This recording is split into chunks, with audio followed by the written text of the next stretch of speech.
What's up, everybody? It's your girl, Bonnie Scotch. Thank you so much for joining me in this live today.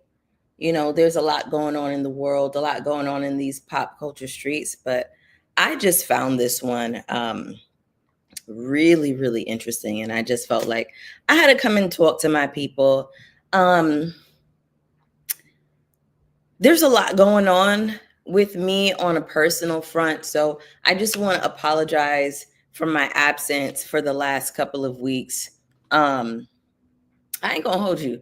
The last 6 weeks, baby, this Mercury retrograde, because the Mercury was in Leo and it was retrograding in Leo, baby. I have 3 planets in Leo. I have a Leo stellium in my 10th house. When I tell you this retrograde beat my ass, I ain't gonna hold you. Like it ain't no sugarcoating it. I'm like, then okay, I'm gonna do something that Scotty by nature does. I'm gonna start this live at the 5 minute mark. So I'm gonna let y'all come in here. And hey Manini, hey Jameer, hey Kamani's way.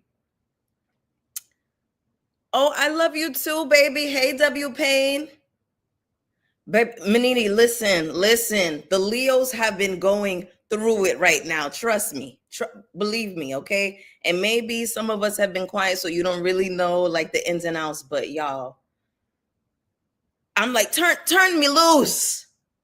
Turn me loose. And it's just crazy because, I had plans for myself personally, for my own dreams and goals and visions, that I just felt this weight on me. I felt like I couldn't really move. Like there was just something holding my body down. And I'm just like, oh my God, when is it going to let up?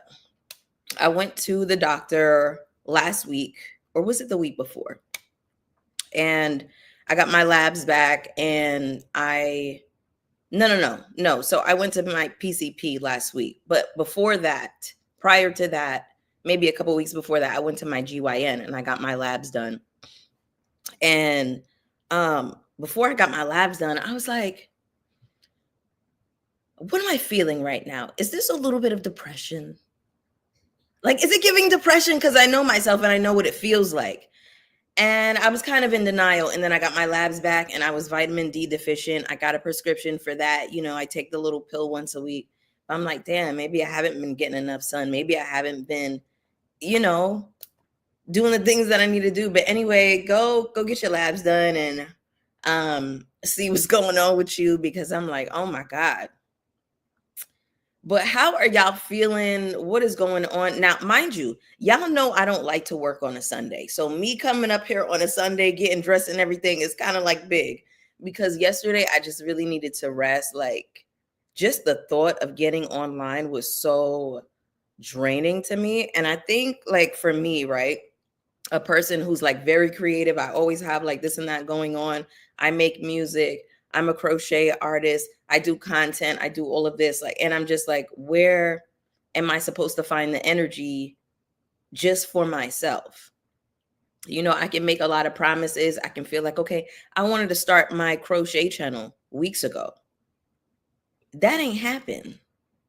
Like, I have not had it. And also something that I realize is like, the pressure of being a content creator. Like when you cross over into that space of like content creator, public figure, if you will, you always have to be on, right? And I'm never going to get on here and like be in a fucked up attitude. I'm never going to give y'all that energy, because I just don't believe in that. Like, even when my friends call me, they're like, hey, let's go out, let's do da-da-da. I know if I'm in a fucked up mood, I'm just not going to go and ruin everybody else's time. And that's how I feel about y'all too. Like, I'm not going to get on here with no stink attitude. Like, I want to be on. Like, I want to be the Bonnie Scotch that y'all know. So, hey, Tammy Talks. What's going on, girl? Thank you so much for joining. If you don't know, if you're not familiar with Tammy Talks, she does amazing commentary. Please check her channel out. I'm going to highlight her right here. For those who are watching the playback, follow my girl Tammy Talks, because she's killing it. But y'all, these past couple of months have just been a lot on my spirit. But I'm like, you know what? Let me just try. Let me try to push through where I can. So we are here. We just hit the 5-minute mark. So let's go ahead and get started on our topic. Thank you, everybody, for joining. Do me a huge favor and hit the like button for me so that the YouTube algorithm can push me out to other people. Okay. But today we are here to discuss Drake. Now, the people are calling this man Petty Petition Padre. They're calling this man Champagne Copy. They are calling this man Asymmetry. They're calling this man Laubrey Graham. This is crazy. So I don't know if you all have been following all of this, the Drake beefs and shenanigans and all of the things, okay? I don't even it's such a sordid, it's such a crazy history with Drake and egging on all of these different people and all of these different rappers and his involvements with all of these beefs and things. I've been, current pretty much on everything. I'm a musician, I'm a hip hop fan. I love hip hop, so I've been kind of like just watching from the rafters. But this is really interesting. All of the more recent developments with Drake and this Kendrick Lamar beef. Let's just talk about it really quick, okay? He absolutely has lost his mind. All right, following too closely, honey. Hey, cool cat Colette. That's a new name I haven't seen, so welcome. I like that. Child, I don't like Drake, but I'm here for you, Bonnie. So Ariel, let me just give you a quick rundown on a little bit of my history with Drake. Okay. Now, when he first came out with what is the first mixtape that he came out with?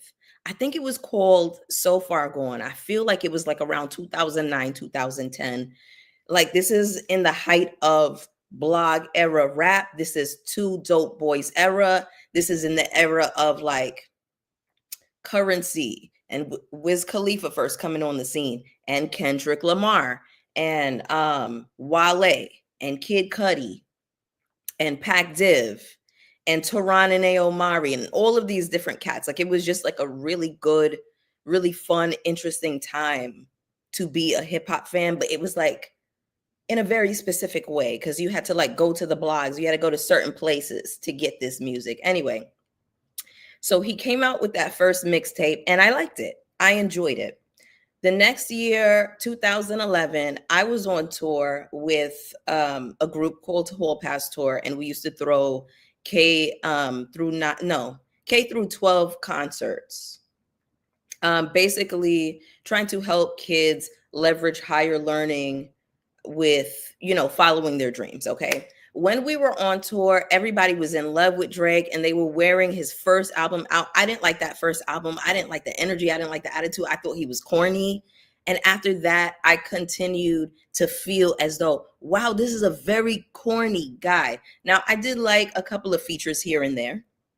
A couple of features. I liked him on Beyonce's Mine. A couple of little things here and there, but just him and his body of music in of itself, I just wasn't into it. Like, I just felt like he was whiny. I felt like he was very bitchy. I felt like he was manipulative. I don't like the way he talked to women. I don't like when corny dudes talk to women in a certain way. And also, full disclosure, I used to watch Degrassi growing up. So when he first came out, I was like, hey, that's Wheelchair Jimmy. And I was excited for him to see this actor crossover into this space. I know Mac Wilds was kind of like doing it. I was like, oh, okay, cool. Like the theater babies are stepping out, but he just proved himself to be very, very corny. Y'all do me a huge favor. Dat Piff, Ariel, you already know, sis. If you were around in that era, you knew you was going to get your mixtapes off of Dat Piff. This was like after LimeWire and all of that. Two Dope Boys, Dat Piff, and there was like also like a lot of other just like smaller blogs that would just like post like music. Okay, baby, W Pain, you feel me? Yes, you already know. Okay, now Ariel, I was never a huge, J. Cole fan. I could see like why somebody would feel like he was talented, but he was never like one of those guys for me. Pat Div was up there for me. Dom Kennedy was up there for me. Tehran, before Tehran and Aomari, like certain cats, certain individuals I just really love. But anyway, I'm looking at y'all comments and getting off topic. But anyway, what was I saying? So this was the era that I became familiar with Drake. I was talking about a little bit of my history with him. That's right. Okay. Now I feel like in the height of whatever Drake had going on, I was like anti-Drake in the height of his career. So I was against him then. And this was at the time where he was rumored, or not rumored because it turned out to be true. At this time, he had been texting at 30 years old. He had been texting a 14-year-old Millie Bobby Brown, the actress from Stranger Things. And I just said, whoa, whoa, whoa, whoa, whoa, whoa. Hey, send that man to jail. Why are you texting a child? This is a baby. And the content was very adult. It was like texting her dating advice. Whoa, whoa. Right?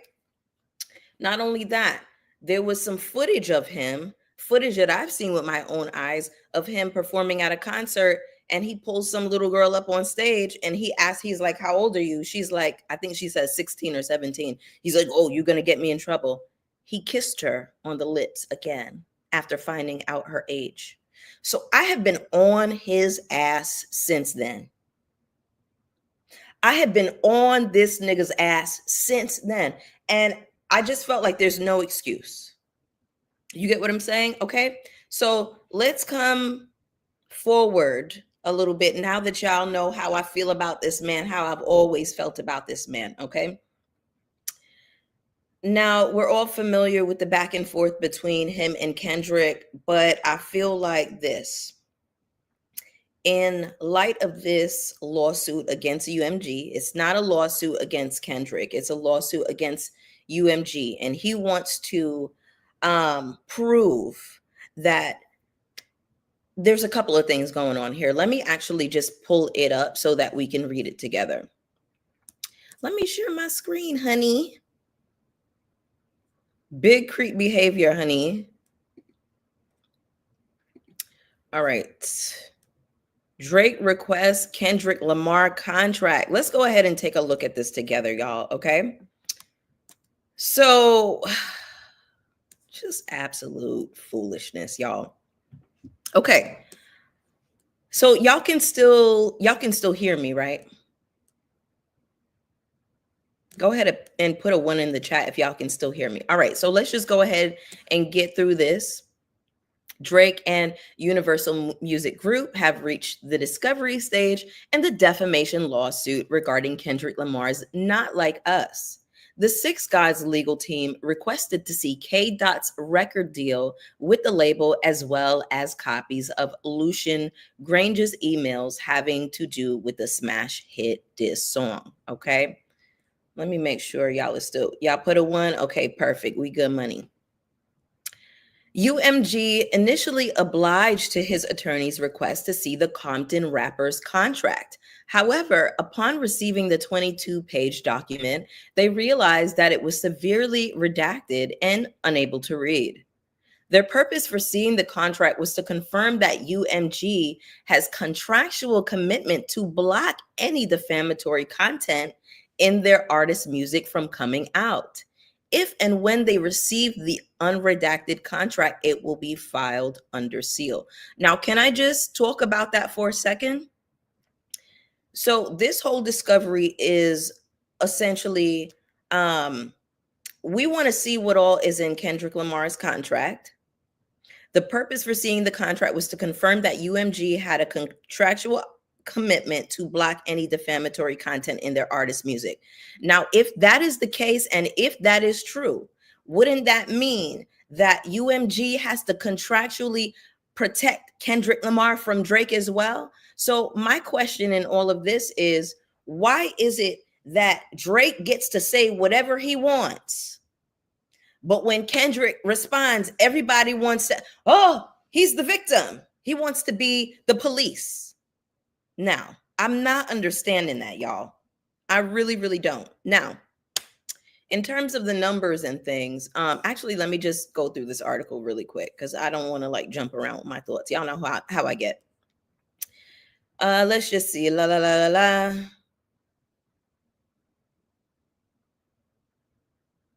Okay. Two things. Let's read this first. An additional noteworthy aspect of the Nokia rapper's legal team's request has to do with UMG employees and Spotify. They cited an all hands meeting for UMG's marketing team where they were allegedly instructed to use their personal Spotify accounts to stream Not Like Us on repeat and would be reimbursed for any fees associated with that act. Okay, let me just speak to that for a really quick second. Go ahead and like the video, like Jameer said. Can I just speak to that for a really quick second?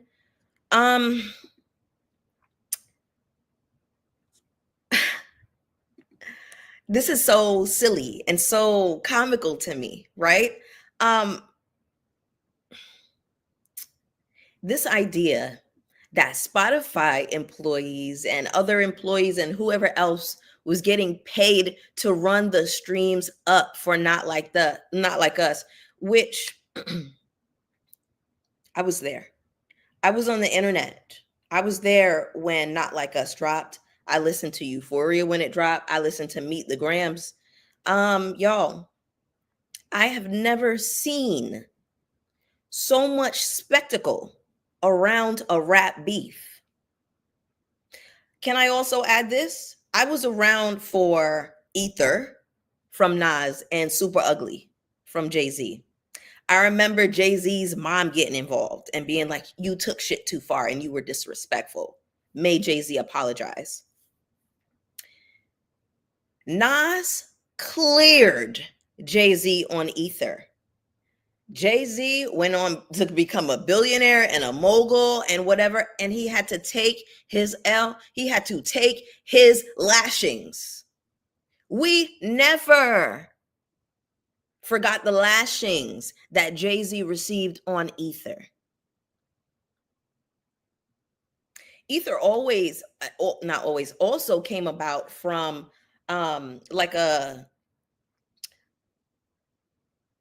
I felt like Ether didn't need to happen, essentially, right? Because my understanding of that beef is Jay-Z called Nas to the studio, Nas didn't show up, and then Jay-Z wanted to run his mouth and whatever else, and then Nas hit the studio with Ether, and then Jay-Z responded with Super Ugly. Ether cleared it. So I just respect the fact that Jay-Z was able to take his L and go on about his business. I could respect if Drake took his L and went on about his business, but the thing about Not Like Us and Euphoria and Meet the Grams and that whole time and everything around that, the thing about that was so special was because Drake had came out with Tailor Made, which was Tailor Made Freestyle. Can I tell y'all a personal gripe? When rappers or artists call something that they clearly wrote down a freestyle, please stop the fucking cap. Okay. But anyway, he came out with Tailor Made Freestyle, egging Kendrick on, egging this man on, using AI to act as the voices of Tupac and Snoop Dogg, who are well-respected West Coast figures, but probably like real life idols to Kendrick. So, you know, it was doubly disrespectful, right? But I felt like that AI bit was nasty too. I just felt like, yuck. It was so ugly and just like, say the shit you got to say direct and stop using other people, bringing other people into your shit.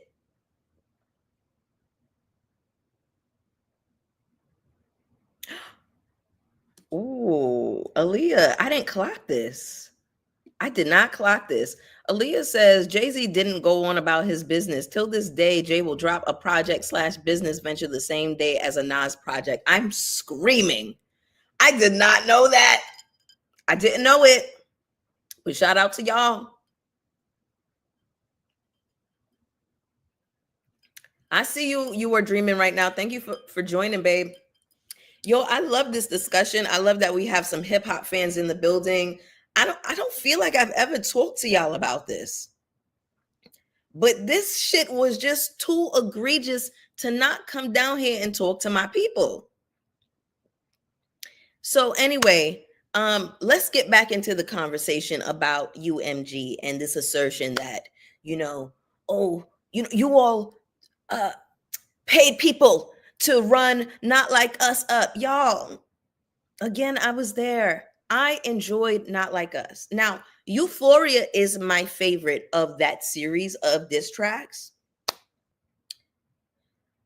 Pushin' P, let me see you Pusha T. You better off spending a block on him. You thinking about pushing me. He said, fuck with Pusha T before you come over here with the fuck shit. Now, as you all remember, Pusha T responded to Drake with Story of Adidon. After Drake had mentioned Virginia Williams, his wife. Why are you mentioning people's wives? Now, also, can I say this as a sidebar? I just want to send love to all of the women, Whitney and Virginia Williams and Faith, and all of the women who get mentioned in these rap hip hop beefs that are just collateral damage, that don't got nothing to do with nothing. These women are just minding their business, and then here you come calling their name and some shit. That's crazy to me. Like, go after the dude, go after the nigga. Like, why are you going after his girl? What his wife got to do with anything? Feel me? But anyway, the assertion that people were paying, it was payola for Not Like Us. I really like the record, y'all. I also feel like from what I saw, there was such a huge response. Y'all, elderly people fucked with Not Like Us. My mom fucked with Not Like Us. Yo, my mom is a huge Kendrick Lamar fan, by the way. Her name starts with an L. She calls herself L. Dot. She can rap Kendrick Lamar's verse on like that line for line. My mother, I wish I was lying to y'all. I have been a Kendrick Lamar fan since the Overly Dedicated mixtape. And I think that came out in 2009, 2010. Kendrick Lamar is not a bigger artist than Drake, but he has fans. He has people that genuinely fucks with him. He has a community. And there's so many layers to this shit, y'all. Yes, L. Dot. Baby, my mom could give you a more comprehensive rundown on this beef than I probably could, because her whole algorithm, if you log into her YouTube, it's nothing but Kendrick Lamar reaction to whatever song he put out, Kendrick Lamar breakdowns, it's deep. It's deep. My mom loves that nigga so bad. It's crazy. Baby, W Payne, what you know about that pussy and Patron? What you know? Come on. Yes. Manini, I have a video of her dancing and rapping to that. It is the funniest shit. It is so, so funny. K, I'm about to get to the boycott in a minute, but I'm glad y'all are here with me. I'm just getting everybody kind of caught up on the history, a little bit of the background. And then I do want to talk about this boycott that I have been seeing. I don't know if anybody's really talking about this. I see a lot of people talking about, the comments that Lucian Grange had to say. Now, Lucian Grange came forward, I think Friday. And he basically said, we have invested in this artist, okay? Whatever it was, $400 million, $600 million. His thing is, we own you, we own your music. Why would we then push another artist against you? It doesn't make sense. So I just feel like Drake is trying to get ahead. He knows that he's not as popular anymore, so he's trying to fight on the other side. But the thing with hip hop and the thing with this community is we want the bars, we want the music. Drake cosplaying as a gangster, cosplaying as, you have all of these different accents, you have all of these different identities and things like that. The niggas that you run with and hang with and that you try to emulate, those people are gangsters. The people that you went after, Kendrick Lamar, Pusha T, those people are gangsters. Which, by the way, I never understood going after Pusha T. I never understood going after Kendrick as somebody who just looking at them individually as artists, right? Pusha T is a very specific kind of artist. He does a lot of like street rap, a lot of street music, right? But the man ain't no slouch. The man has always been like a relevant name in the name of rap. So I was just like so confused that he would go after Push, because I'm like, this nigga is legitimately like a really dope rapper. And like also Pusha T is kind of evil. So it's like, I didn't get it. And then I couldn't wrap my mind around him going after Kendrick either, because it's my understanding that Kendrick and Drake were cool. And I don't know who was doing this. I never did it. But I think for a period, Drake, J. Cole, and Kendrick were considered, the top three. And then Drake and J. Cole were linking up, clicking up, and made some comments about Kendrick indirectly. Kendrick got on like that and was like, motherfuck the big three, nigga, it's just big me, essentially. Like, I see you niggas clicking up and I don't like that. Like, I hope whatever you're saying, like the threats and what, like, I hope that shit is symbolic. Like, Kendrick was on their asses early. So I just was so confused as I'm like, why? I don't think of, and I never thought of Drake as somebody like who was super lyrical or anything like that.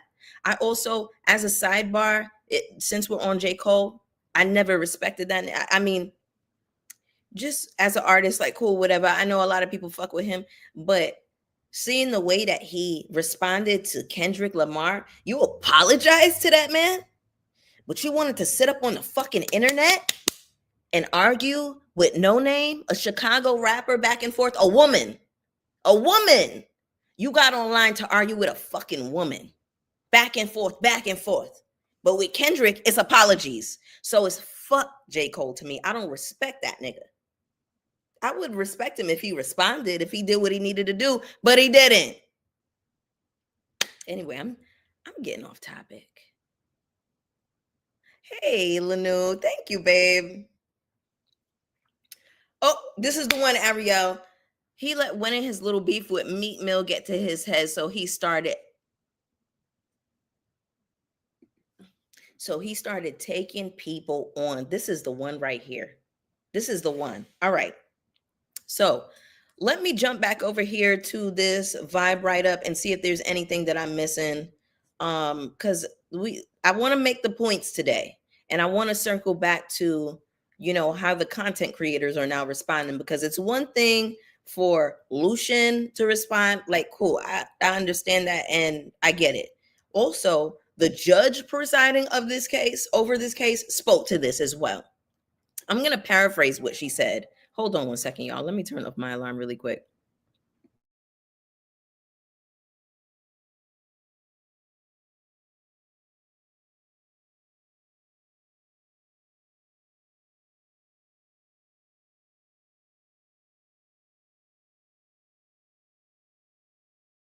All right, y'all.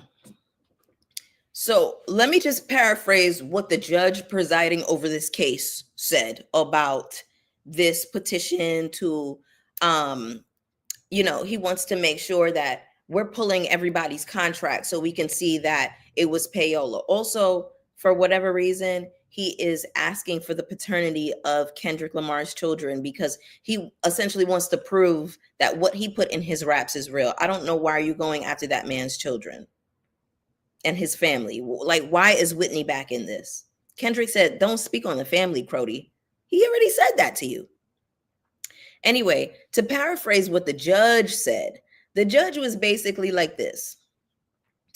If two people are in an argument, right, I have to see the full context of the argument, if these people are in a shouting match or whatever, I can't take this one song and say that this is defamatory. What about what was said on Taylor Made? What about this? What about, and I'm like, shout out to the judge for making some sense. Y'all do me a huge favor and go ahead and hit that like button for me, okay? So that we can push this one out into the algorithm and we can do a little bit of numbers for this one, hopefully, because I didn't know how this would do. I've never discussed this topic before, but they free. It's not them kids, daddy. Thank you, W. Payne. Like, come on, baby. When I tell you the judge was cooking, the judge was like, how can I isolate this incident? How can I just take Not Like Us and say this is defamatory versus all the shit that you said and asserted against this man? I said, work. The judge cleared. The judge cleared.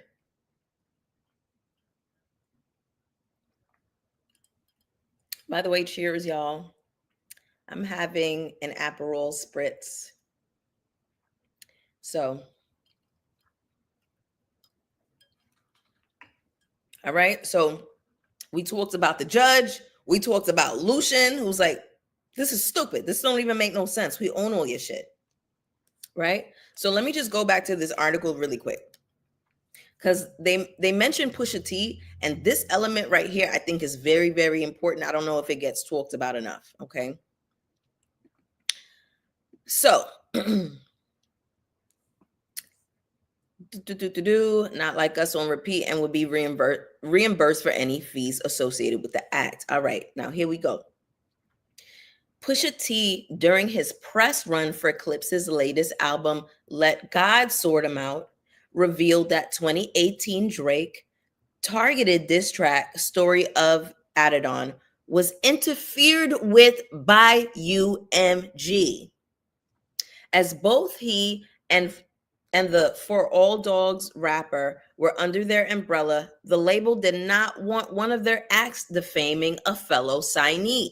In their amended complaint, Drizzy's legal team is using this claim to pursue further details about their authority to stop songs from coming out and whether or not they have used power before. Y'all, that is so important right here in all of this. Drake is saying, you all have stopped Pusha T from coming for me before. Why didn't you do it with him? Y'all, if that ain't the most police shit I ever heard, nigga, this is hip hop. You went and mentioned that man's wife.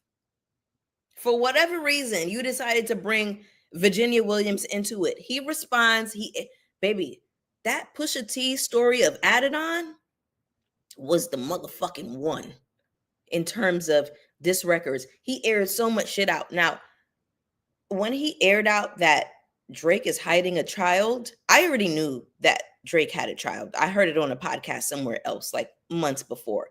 But I feel like Pusha T really brought that to the forefront.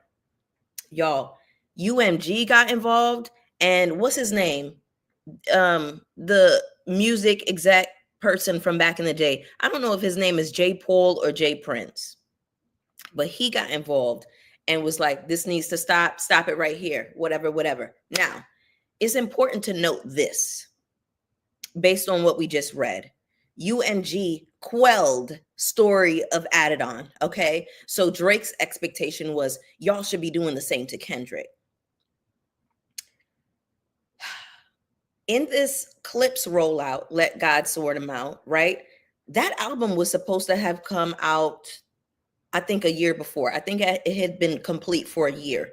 They bought themselves out of that contract specifically so they could say the things that they wanted to say and have the artists on there that they wanted to use. Now, I don't know if y'all know this, how much y'all have been keeping up, but I watch all of the little interviews and things like that, okay?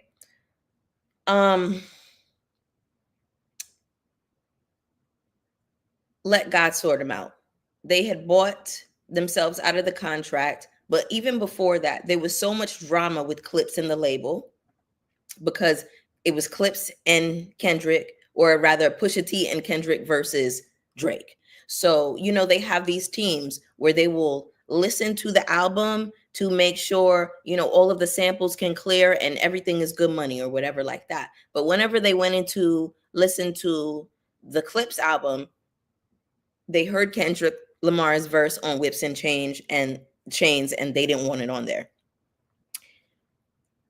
Essentially, the Kendrick Whips and Chains verse ain't got nothing to do with Drake, is no subliminal. Everybody just thought, just because of the optics of it, like that would be what it was. So that is a big chunk of it, like that Pusha T moment. And shout out to Clips for buying themselves out of that oppressive contract and just doing things the way they wanted to do and releasing the art on their terms. Okay. Veronica, baby, we're going to talk about it, honey. We're going to talk about it. Light Legacy, you joined at the perfect time, baby. Yes, yes. Listen, y'all already know what time it is. Y'all know what time it is over here. We're gonna talk about the things. Because we never talked about this as a family before. So let's go on, okay? I just wanted to add that little tidbit in there because the Pusha T involvement is very, very essential to all of this. Now, let me share my screen again and make sure I'm not missing anything. If true, it would mean that they did not exercise this ability when it came to Not Like Us. Over the last several months, both sides have exchanged statements and accusations. UMG has called Drake out for actively participating in this particular rap beef and using his previous recordings to diss other rappers. Let's see here. Yeah, they cooked. They didn't exercise the ability. UMG has called Drake out for actively participating in this particular rap beef and using his previous recordings to diss other rappers. They told that man, you need to stop. You need to stop. You were egging this shit on, and then you want us to get involved and call him, like, pull him back and hold him back when you are the one who unleashed this. And that's my other thing that I don't understand either, because this should be a lesson to everybody in staying in your motherfucking lane. Stay in. It's okay to just, y'all, it is okay to be in your lane. You don't have to be nothing that you are not authentically.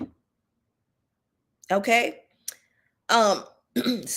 Another parallel that I wanted to draw in all of this, because this is another key aspect in this beef. It's all tied in, right?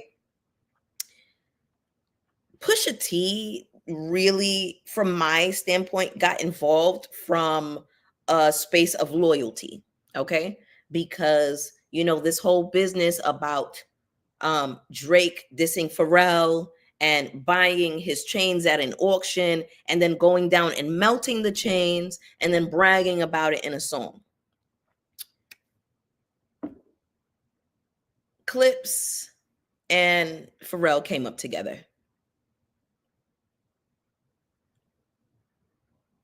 They all from like around the way. They're really around the way niggas, okay? Now, I've dragged Pharrell before, and we'll make jokes about how he didn't pay Khalees and he need to give her money and all that stuff. And I'll joke and drag Pharrell every once in a while when I'm ready. But I do love and respect Pharrell as an artist and his his contributions to not just hip hop, but just like the musical landscape overall, and just like art and music and fashion, all of those things. I have huge respect for Pharrell, even though every once in a while I like to tug on his wig a little bit. But I'll tell y'all one more thing that I appreciate about Pharrell. Pharrell is absolutely a nigga from the projects. Okay? He's from around the way. But something I respect is, even though he can create the musical landscape for these gangsters, the Pusha T's, and I didn't even touch on this tidbit. A lot of this beef actually stems from, y'all remember that song, What Happened to That Boy? Pharrell never got paid for what happened to that boy. So it's been this thing between Baby and, Lil Wayne and Clips, and that's how Mr. Me Too came about, because Lil Wayne started wearing, BBC, and Wayne was just like, "Oh, y'all dissing me? Fuck these niggas. Nobody know who y'all are." And I made Babes popular. Clips made Babes and, Billionaire Boys Club popular. Like, I was there, y'all. Like, I was there. So I just feel like it's a situation where, like, you see like the more popular rapper popping shit, and like, anyway. So this is like some Pharrell shit, like, kind of. But like I was saying, something I appreciate about Pharrell is that even though he's from around the way, I've heard him say this in so many interviews and different scenarios. Pharrell's thing is like this: I know that environment. I know where I come from. I know these dudes very well, but I'm not of that life. I'm not a gangster. I'm not a criminal. Don't do no criminal shit around me, because I will tell on you. So Pharrell has never said nothing. He's never popped, because he's just like a producer. Like, he's just a very cool guy. And Kendrick's thing was like, I will inherit the beef for Pharrell. I don't like you popping shit at him. That was Pusha T's angle as well. Don't come after my guy. You know what I'm saying? So let me just check this article one more time and see if they got anything else in there we need. They also called him out. Oh, sorry, I wasn't sharing my screen. My bad, y'all. My bad, y'all. Okay. They also called him out for making accusations against Lamar related to domestic and paternity, but only taking issue with the Pulitzer Prize winner's claim that he was a PDF file.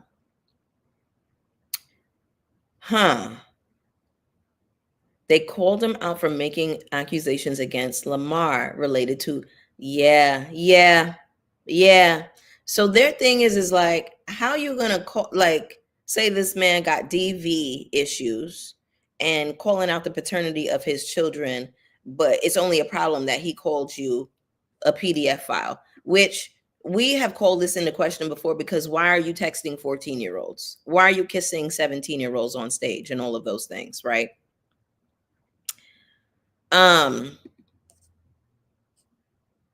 Needless to say, this entire experience has evolved from just a damaging diss track to a multitude of layers that many likely would have never predicted. The conversation surrounding the lawsuit has been heavily focused on constructs of hip hop and Drake's perception in the court of public opinion. However, judges and lawyers do not abide by those same arbitrary rules. In the end, all of this contributes to potentially one of the most significant and unique lawsuits in hip hop history. All right, cool. Great. We got everything we needed to get from that. So I want to share something else that I just felt was really important. Let me just check my notes really quick to see if I'm missing anything. I said this energy is not hip hop.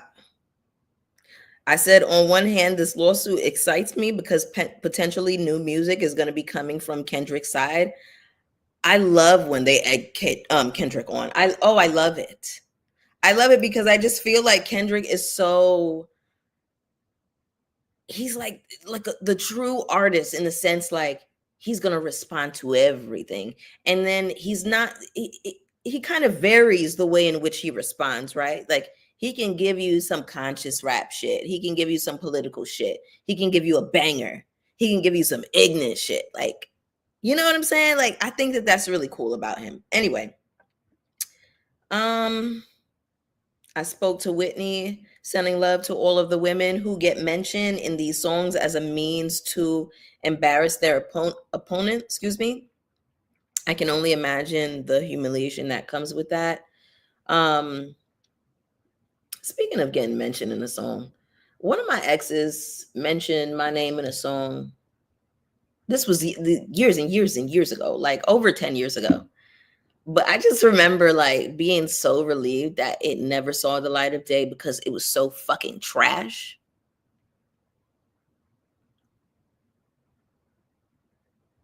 That shit was so trash. So I'm just gonna raise a glass to that, to victory over our opponents. Cheers, my niggas.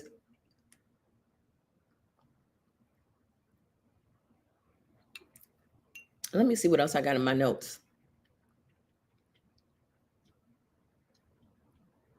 Yeah, I think off the dome, I said everything that I wanted to say. I talked about the era of reaction videos and content and people having means and a platform to share their opinion. Baby, everybody was reacting to that. The reactors who reacted to that shit got like millions of views. It was crazy. I mentioned Jay-Z and Super Ugly and all of that. I think, oh, here's one element that I didn't want to leave out, which is going to lead me to um, the core of what I wanted to talk about today. Y'all putting y'all glasses up for me in the chat. Period. Cheers to victory over our enemies. I'm a drink to that every time. This is what I'm saying, Manini.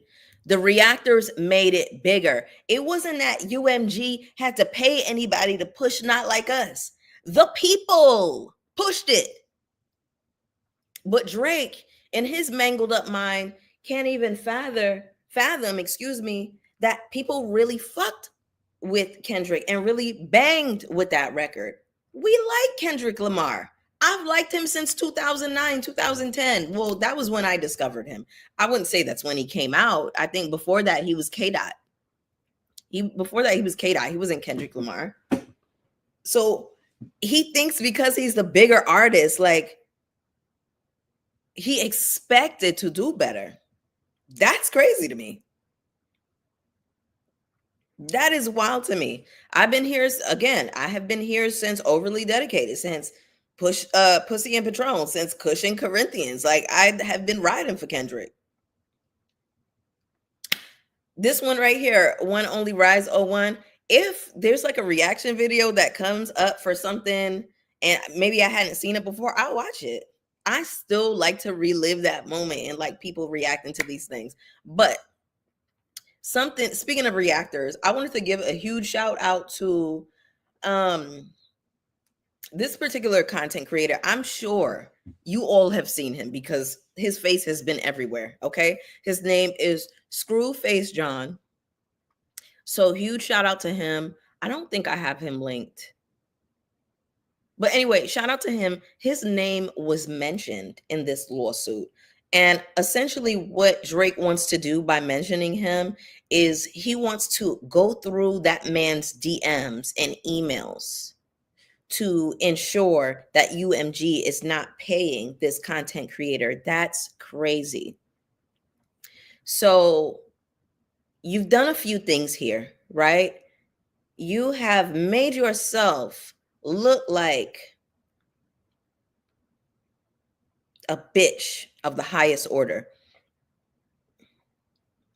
But even in that, and I remember like watching all of the reactions and all of the things, people were still Drake fans. People were still like, yo, Drake is my boy. I fuck with him or whatever. When you're losing a battle and people still fuck with you, you can't take that for granted. Because for Drake to still come out of this and still have fans and people still bumping his shit, whatever, just ride that. Just take your L. But you come back and you mention Screwface John in this lawsuit is crazy. So now you have brought the fans, you have brought the people into it. You have brought an innocent content creator into this to say what? I don't like that you had an opinion. Oh, somebody has to be paying for you to have all of these opinions. In a lot of the videos that I watched, Screwface John was bigging up Drake and talking about how he was one of his favorites. And I mean, no, he's a Kendrick fan, a huge Kendrick fan, but that just blew me away, right? So on the heels of that, of Screwface John getting mentioned, there's always a consequence. There's always going to spark something off. We have a young man by the name of Jalopy Bungus who decided, you know what, y'all? Enough is enough. This person is very damaging to hip hop culture, to the hip hop community. And I feel like we need to take a stand. And I just felt like this bit was so interesting that the content creators started to get involved in this. From Jalopy to, it wasn't just Jalopy, it was some other cats. I saw Jay Nolan, I saw another cat, Koala. So many people have spoken on this, but I just want to speak on Jalopy. I have a video for you all. Let's go ahead and listen to Jalopy. I stand with Jalopy as well. You love him, Belize. I'm not familiar with him. So I just got put onto Jalopy within the last couple of days, and I really respect what he's doing. So let's go ahead and take a listen. I am going to have this, or it's already actually linked in the description. So if you're watching the replay, you can go ahead and check it out. All right. Let's go ahead and listen to what Jalopy had to say. I found this so interesting, y'all. Also share. All right, let's go. I'm calling for a media blackout when this Iceman album drops. Once again, I'm calling for a media blackout when this Iceman album drops. And what I mean by that is, I don't think any of us should make YouTube videos, react to the album in any way, shape, or form on this platform. That's just how I feel. You see what I'm saying? And before I get into breaking down why and all the different stuff, I just want to say, I'm not mad if you choose to decide to react to the album. I don't think the YouTube subscribers and the people that support us should be pointing fingers and saying he's compromised if they react to the album or nothing like that. I don't think so, especially because some accounts are purely reaction channels. So he's saying, let's not react. He is calling for a boycott.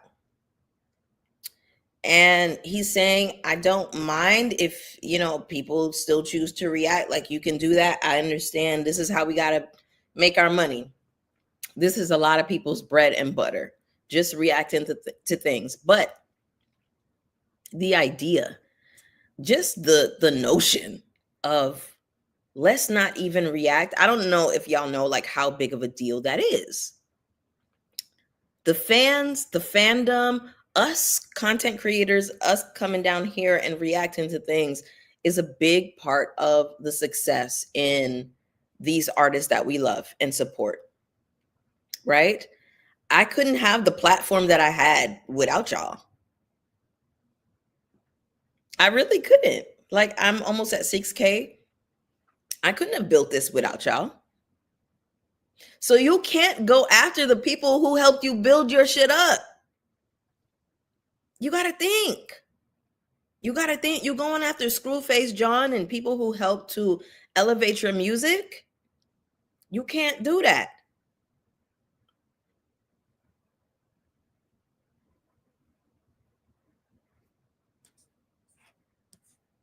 Oh yeah, I did see that.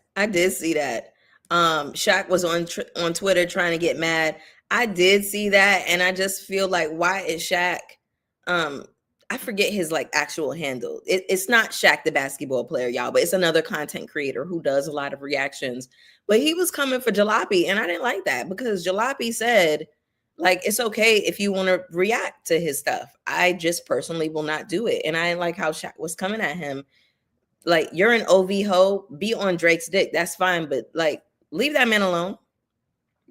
Anyway, let's go back. So, of course, take that opportunity, do what you got to do, okay? But what I'm saying is, I think we've reached a point in time where this has very serious implications. This situation in hip-hop right now has very serious implications, bro. And like, yep, that's the name. That's his name, MF88. Thank you for dropping it. His name is No Life Shaq. And I just think he's so fucking corny for that. Ramifications. We've reached a point in this territory of this lawsuit where it is very clear that this dude is trying to decimate the art form in whatever way, shape, or form he can, even if he makes it become to where people look at artists who are in this art form as liabilities. Whatever he got to do to crush the very same thing that he feels rejected by, I think he's going to do that. He is a man on a vindictive mission right now. And with every dose of attention we give his music, now the key word is music, I think it's important for us to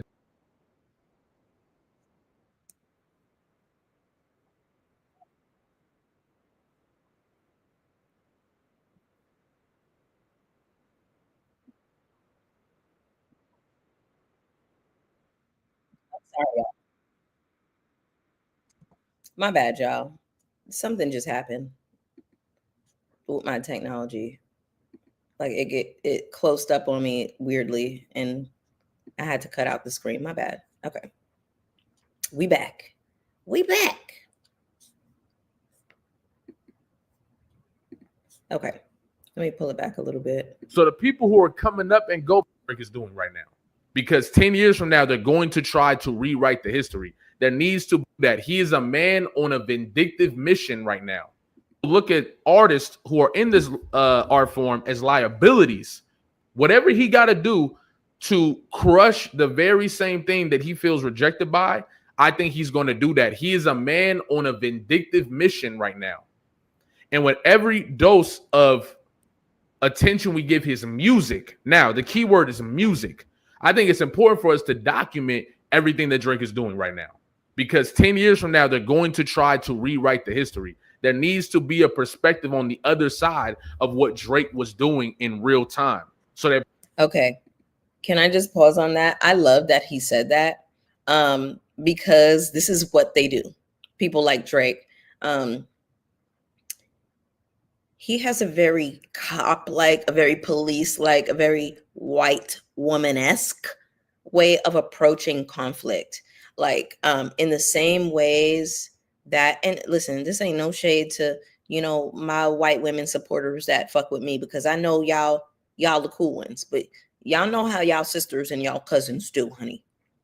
But this white woman-esque approach of like, I'm gonna egg some shit on, but when somebody responds, it's like, oh, I'm a victim, honey. I've got to call the cops. We're suing. Like, you know what I'm saying? So I love that he made this point of, we are going to talk about the shenanigans. We are going to document the fuckery, but we're not going to talk about the music. We're going to ice this man out. Wow. Wow. This is big, y'all, because Drake is a huge artist and he has so many fans, and he had so many diehard fans, which I never understood, because I always thought he was a corny dude, like what I was saying in the beginning. But a lot of people love corny shit. Fine. But for him to say specifically, we're going to document this so that we can keep track of all of the shenanigans as an archive, but we're not going to talk about the music, y'all. It's looking bad for Drake. people who are growing up that go back and look at, because this is like the 2016 finals. We're going to talk about this forever. So the people who are coming up and go back and listen to old YouTube content to get takes on what was going on at the time, we got to document the bullshit that this dude is doing. That's how I feel, right? However, we do not have to react to the music. We do not have to react to the music. He's hoping that what we do and talk about with these antics will translate to us also reacting to the music. We do not have to react to the music. The music is how he's going to get back into good graces and rebuild his brand. The antics are not doing that. They're just steps to try to help build his brand. So I'm not saying people don't react to the antics, right? Or break down the antics for future listeners and future audiences and people who might not understand fully. But the music, the Iceman album, is what he's going to try to use to put himself back in position. I'm trying to tell you. I'm pretty sure it's the last album on his contract too. He's trying to put himself back in position. With our reaction to this album and validating this album by giving it the attention that he wants, I think he doesn't mind it being hate on the album, boom, boom, as long as we are pushing the album. And I think we are at a point in history, in hip hop, where we got to ice this nigga out.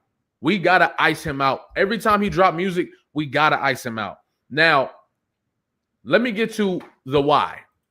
I posted this tweet saying I won't be reacting to the Iceman album either, right? And you see it's got a whole lot of engagement, 265 comments that are very related to a bunch of Drake fans. I'm telling you, like, I've never seen Drake fans attack a tweet of mine like this. And I've tweeted a whole bunch of different type of stuff. They sent this to Twitter group chats, Discord chats, all types of stuff to discredit this tweet and try to put energy around this tweet. People saying, we don't care if you don't react. You think you got all this stuff. But the fact that so many of them are reacting to this tweet in the way that they are, it shows that they fear that the content creators on this side will ignore the album.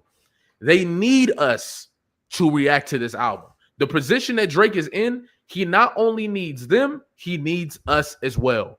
He needs both sides. Now, I want to show y'all something else, okay? I want y'all to check this out. They say that me tweeting that didn't matter so much, right? But the tweet made it all the way to TikTok.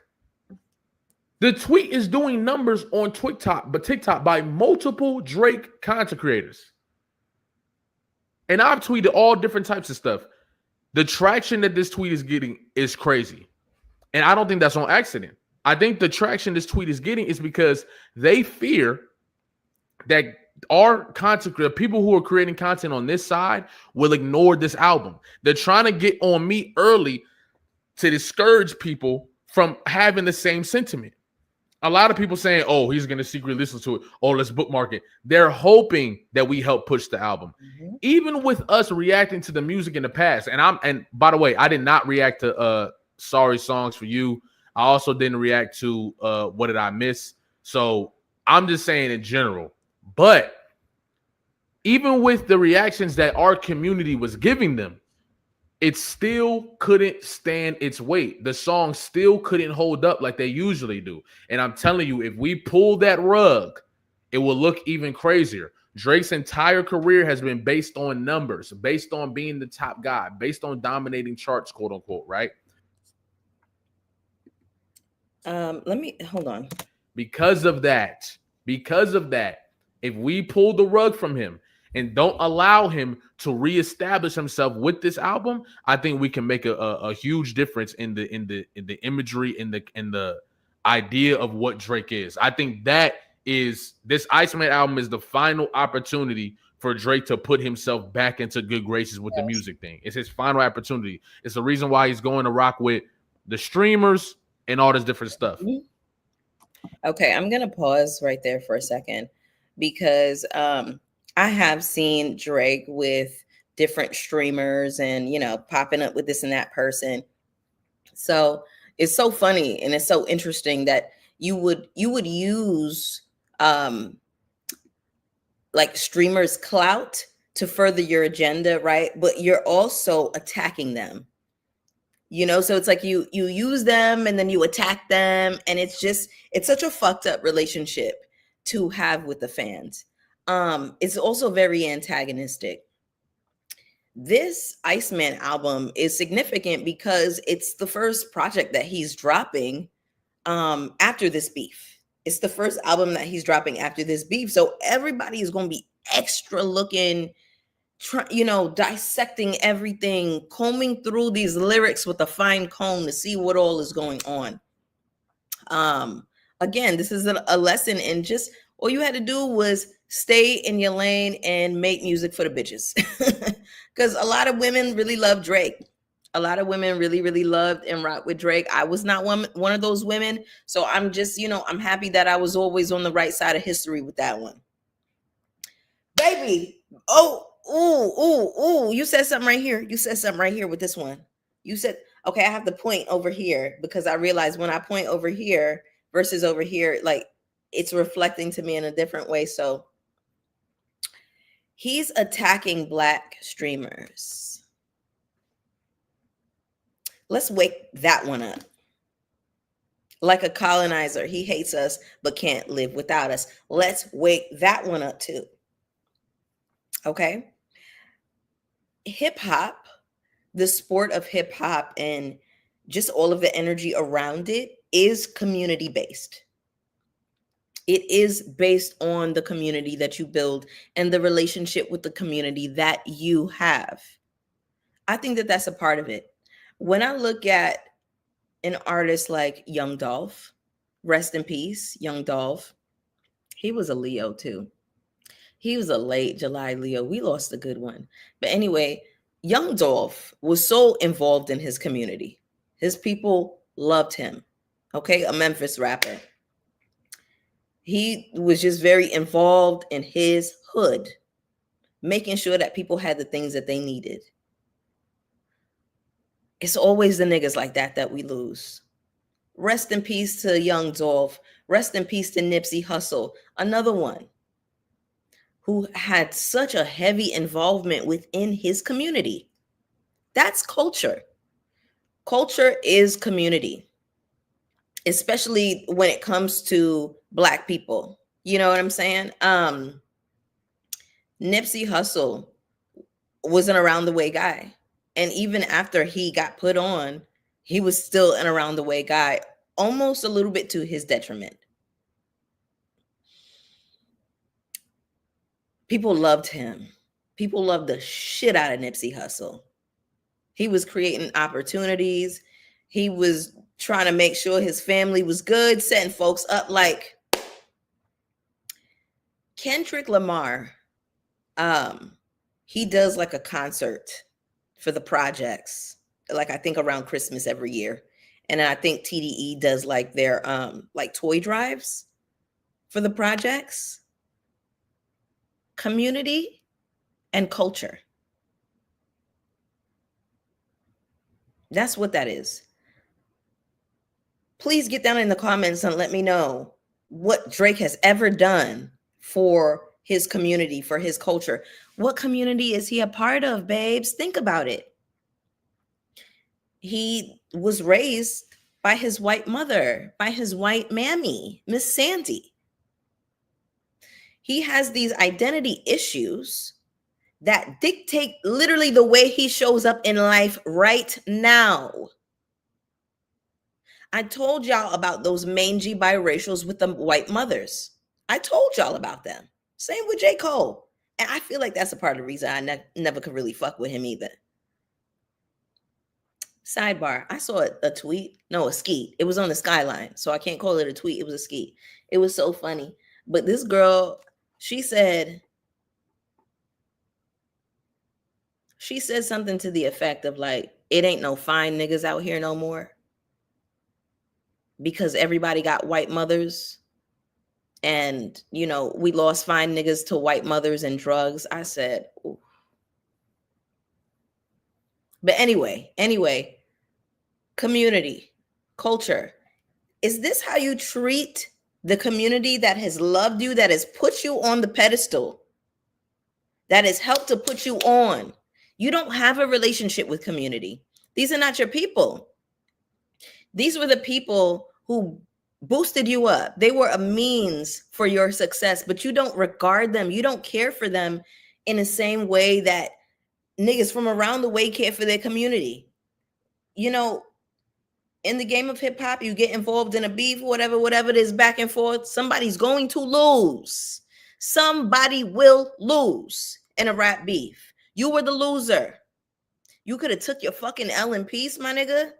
You could have took your L in peace, sat back for a couple of months. Y'all, I promise you, if Drake shut his ass up for 6 months and then dropped a fucking banger of an album, this wouldn't even be a conversation. But you want to act like the police. You want to act like a white woman.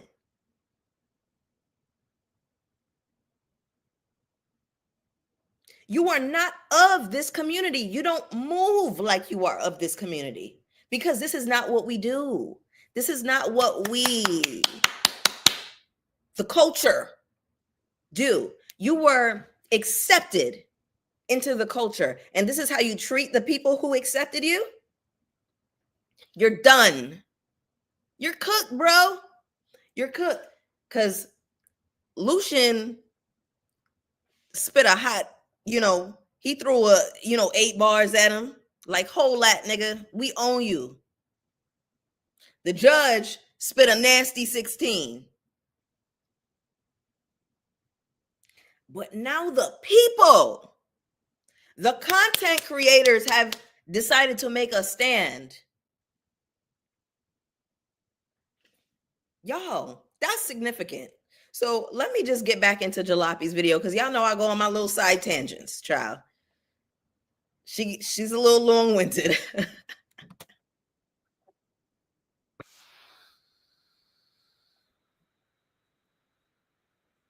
Stop acting like this is just about a battle and there ain't a whole bunch of federal going on that side and people involved with people pretending to be, you know what I mean? Look, we're going to break that down. I'm not going to do that in this video. We're going to break that down. We're going to break that down. And it's going to be a masterclass, okay? Because what we are witnessing right now is very, very similar to what we've seen when it comes to any type of movements that involve the liberation of the black mind or the liberation of black expression or moving towards that or community building, organization. We talking about a dude who was at the pop out having all types of gangs from different hoods in the same room. That is terrifying for the side that we're going to talk about soon. That's deeper than Drake and all of them. It's the curtains behind them, right? There's a whole nother side to this that people aren't talking about yet or often. And we got to talk about it. Because once we do, we'll recognize, bro, giving this dude attention on his music is detrimental on multiple aspects, on multiple avenues. You see what I'm saying? And we can't allow somebody who has a history of abusing his power to get back in position while he has all this hatred for our genre, because he will use that same power to decimate it even further. I'm telling you, there is no telling what this dude is willing to do. Facts.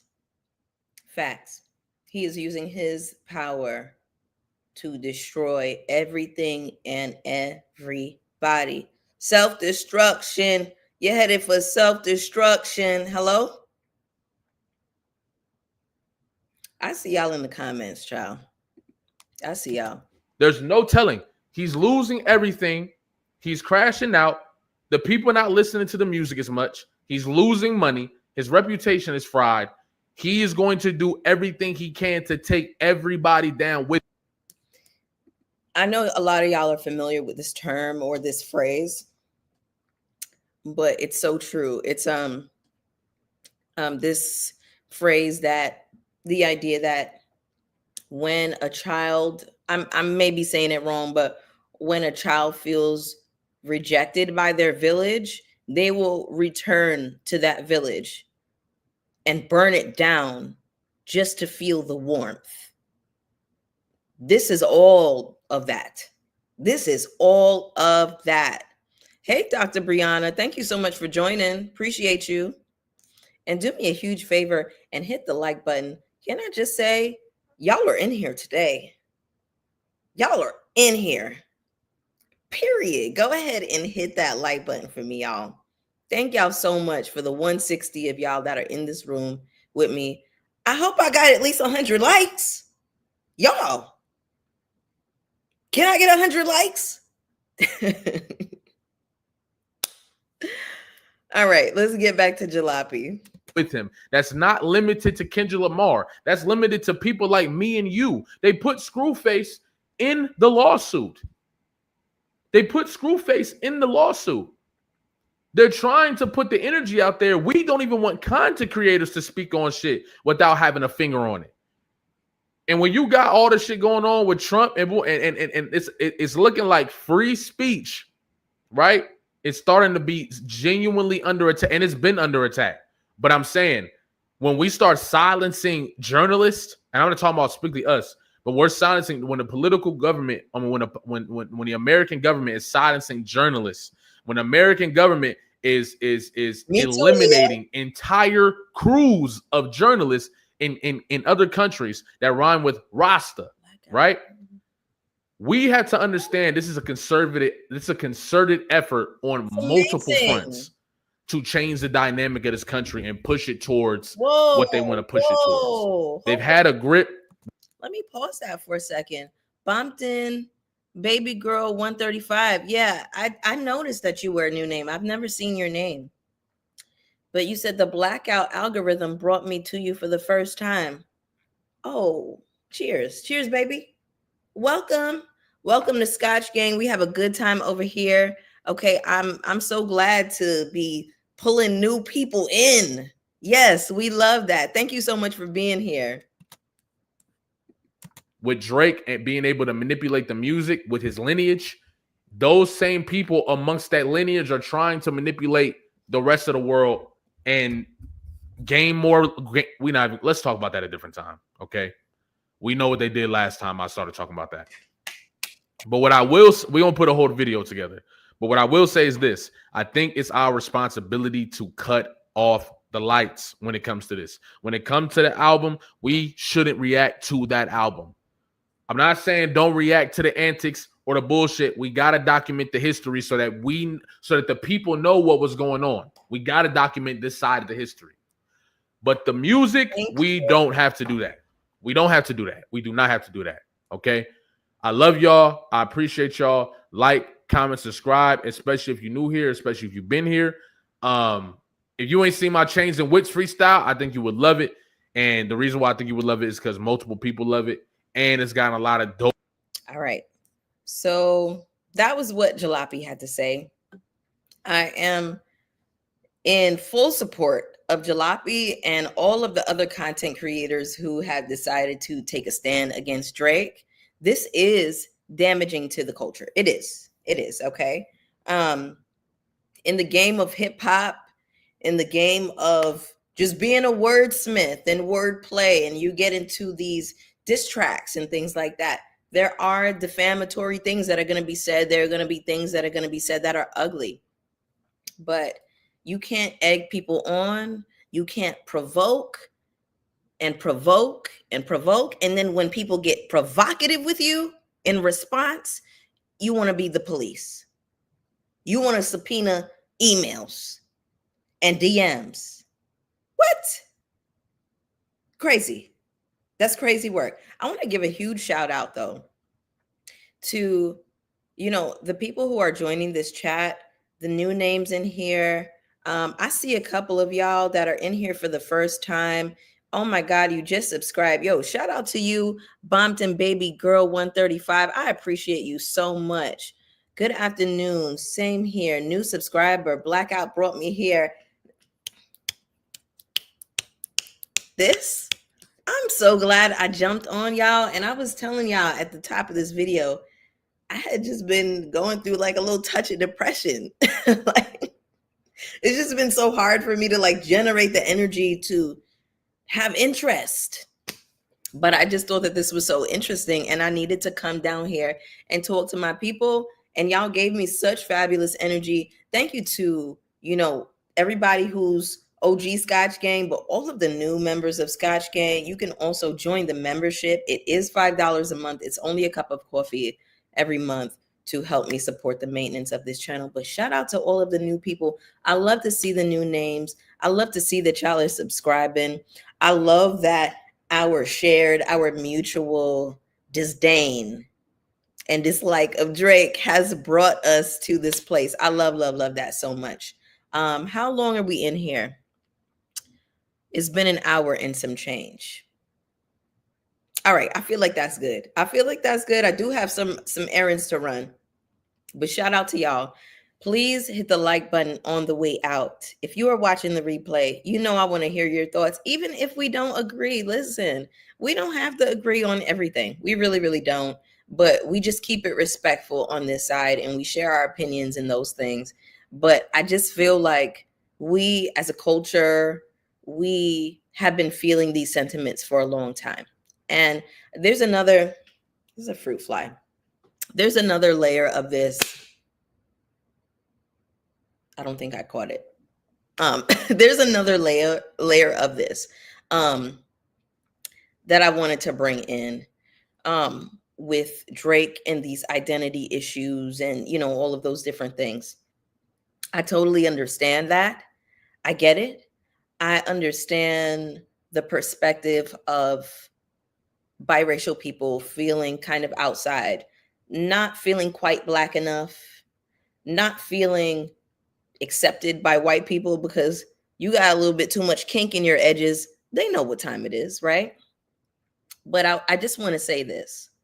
I look at somebody like Mariah Carey, who is hands down probably my favorite biracial of all time. There is nothing that you can say to me about the diva, Miss Mariah Carey. Something that I love about Mariah Carey, though. I remember, of course, when she first dropped and, she had the curly hair and whatever, people didn't really know how to feel about her. Who is this girl? But she knew who she was. She knew what she loved. Mariah Carey was a lover of soul music and a lover of hip hop. Mariah Carey is a lover of hip hop. They jokingly call her, one of the members of Wu-Tang Clan. But she had this idea that she, wanted to get or garner the respect that, say, like a Mary J. Blige had. And she utilized hip hop to kind of gain that respect for herself. And she was never disrespectful. She never called nobody out their name. She just always felt right. She always was in the pocket. I never looked at her as other. I don't feel like Black people look at Mariah Carey like other. We accept her as she's us, like she's one of us, because she has always wanted to be with us. Like she always let us know where her allegiance was. Mariah Carey has done very specific things that stuck out in my mind. Like she always has Black people around her. Not around her, but like working for her and things like that. Like her background singers will be Black. Her, her dancers. I remember she did a remix to Boy, I Need You by,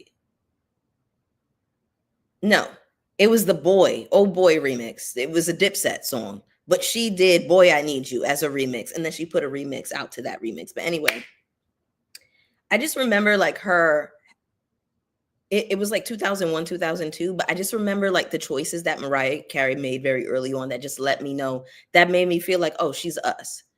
There was a little girl in the Boy, I Need You video.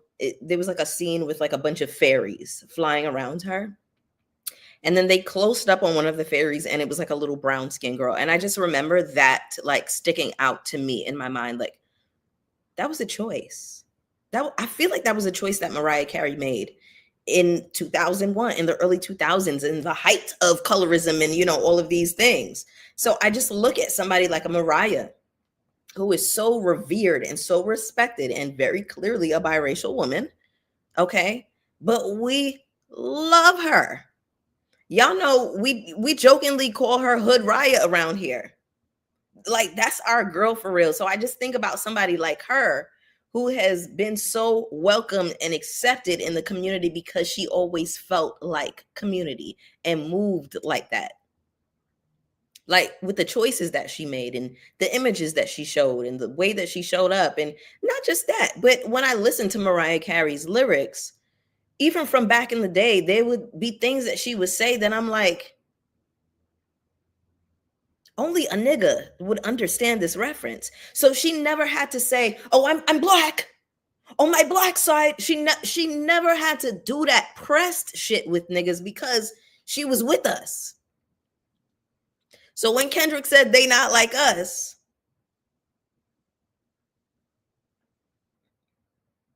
hey. All right, let me check y'all's comments before I get out of here. I think I got a super chat. Aaliyah, facts. Facts. She's an around the way girl. When you listen to Mariah Carey talk, she's a New York like hood chick. Hey, new subscriber. Blackout brought me here and my disdain for Drake now. I love that so much. Thank you so much, Kim Cobain. So, all right. With that being said, and the new people that I'm pulling in from this blackout, I feel really good about that. I'm just gonna keep my ear to the streets and just keep current and you know, we're going to talk about the new happenings and the things that are going on, because it doesn't just stop here. It doesn't just stop at this. So I just wanted to say thank y'all so much for joining me on this this was a cute Sunday afternoon moment. You know what I'm saying? Y'all know I don't really like to work on Sundays. Y'all know Sunday is my day for rest. It's the day of the Lord, honey. But we here. I love y'all so much. If nobody told you that they love you, I love you. Period.